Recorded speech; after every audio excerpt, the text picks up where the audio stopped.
Hello learners, welcome to my YouTube channel Math Chemistry. Today we have chemistry from 3 work, that is chemistry of gas laws.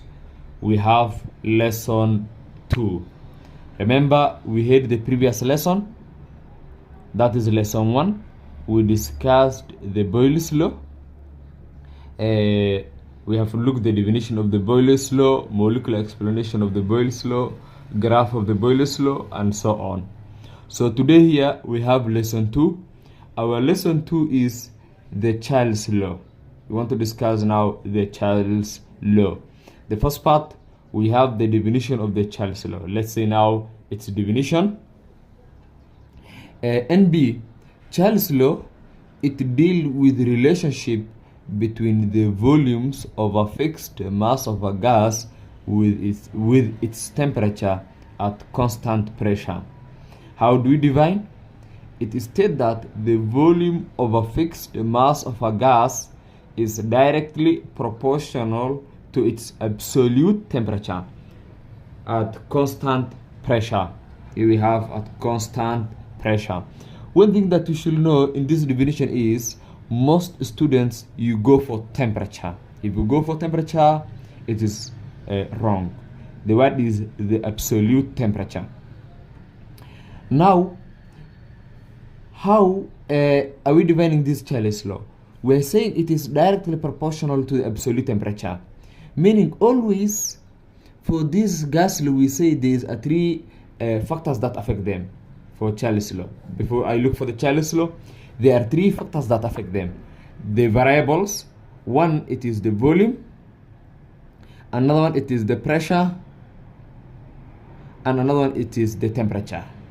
That is now the 3 variables that affect this gas law. That is the Boyle's law, the Child's law, and the combined gas law. When we are looking at the Boyle's law, we say the volume and the pressure are the variables, while the temperature is constant. What about now for the Child's law? For Child's law here, the volume and the temperature are the variables, while the pressure is the constant. So we have 2 variables.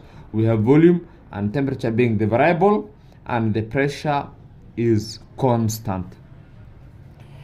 Absolute temperature is measured in Kelvin. Later in calculation, that the temperature that we used in the Child's law, we use the scale of the Kelvin. We use the Kelvin scale, not the degree scale, the degree Celsius scale.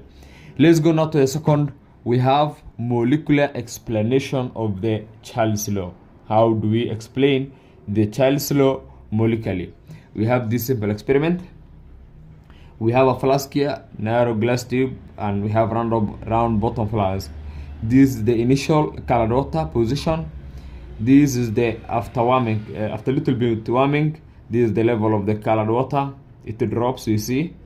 Then this one is after now continuous warming. After continuous warming, the level of the colored water rises, meaning the first it was in this position. After a little bit warming, it became in this position, and due to further warming and heating, the level of the colored water rises. Then let's say a question that comes from here. We have a question here. This question asking what happened to the water column when the flask is immersed with warm water? We have a flask, that is the round bottom flask, and we have the warm water. What is the answer?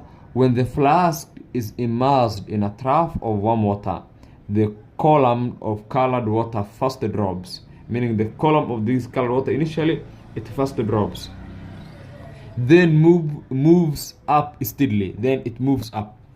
What is the reason for that one, or the explanation? The colored water initially drops because the flask expands before the gas inside absorbs heat to start expanding. Meaning the gas first drops, or the level of the colored water first drops. Why? Firstly, the glass was expanding before the gas expanded. It expands and pushes up the water column in the capillary tube. Then after further heating, the gas inside now expanded, meaning its volume increases and it moves up. That is why now the level of the colored water rises up after heating continuously. Let's go now to the next question. The question that we have here is, how does the change in temperature affect the volume of the fixed mass of gas? Meaning, we have a gas inside. In this our simple experiment that we had, there is a gas inside. That is the initial gas, or the volume of the gas that we have. So this volume of the gas, how is it affected, or how is it affected when the temperature is changed? How does the change in temperature affect the volume of the gas? Meaning, the volume of the gas that we have here, how is it affected with the change in temperature?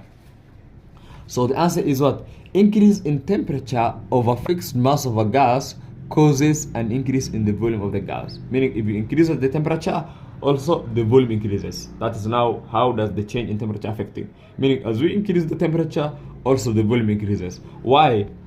This is because increasing the temperature increases the kinetic energy of the gas molecules, hence they move faster. So as we increase the temperature, it increases the kinetic energy of the gas molecules, hence they start to move now faster.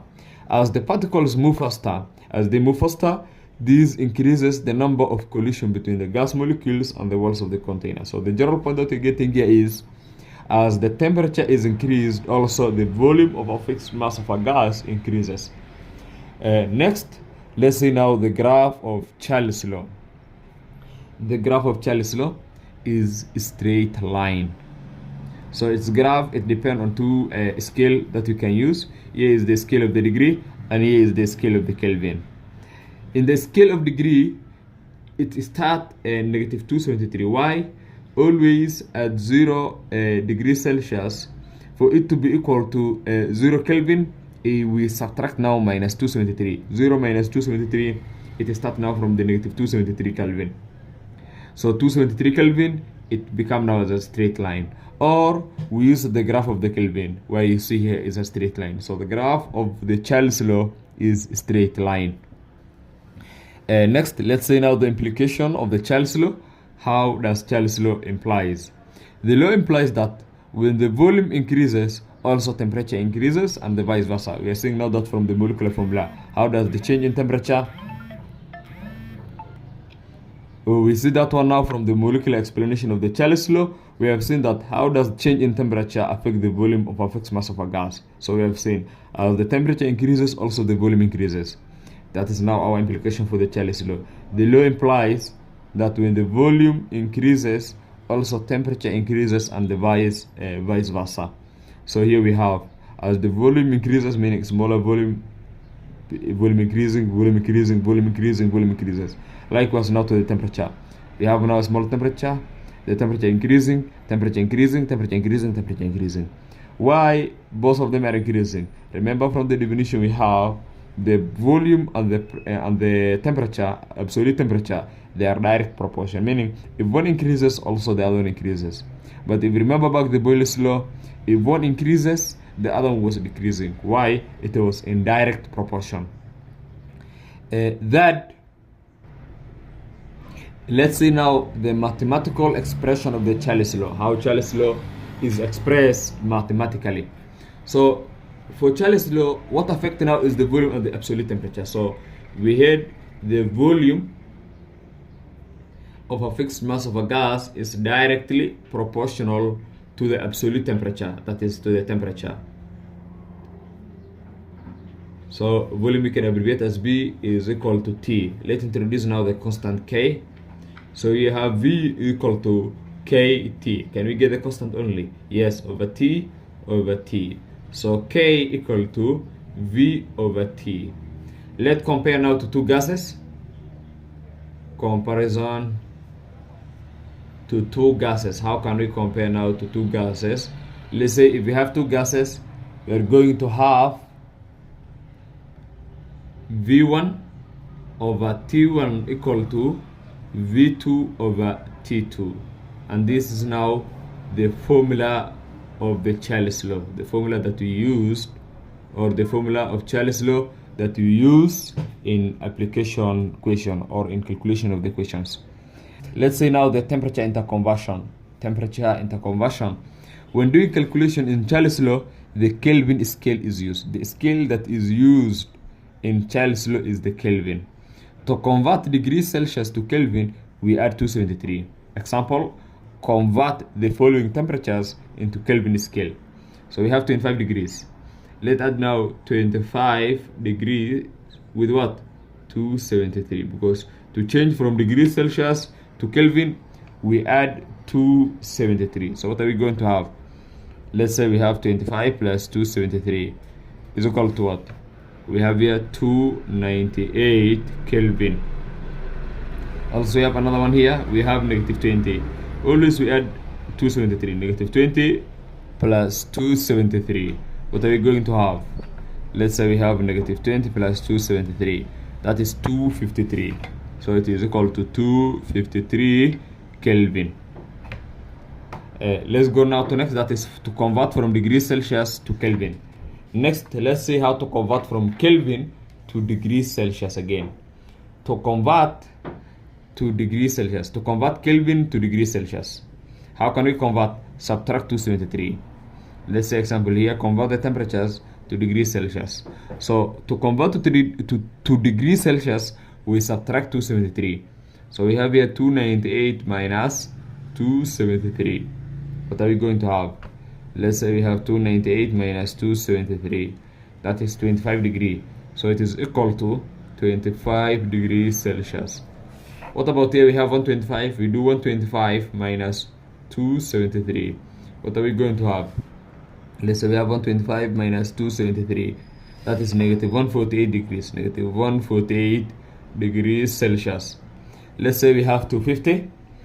Let's say we have 250. You subtract 273 to convert it to degrees Celsius. So what are we going to have? We have 250 minus 273. That is negative 23 degrees Celsius. What about that 5? You can say that 5 minus 273 is equal to what? We have that 5 minus 273, which is equal to negative 238. Negative 238 degrees Celsius. And that is our lesson for today.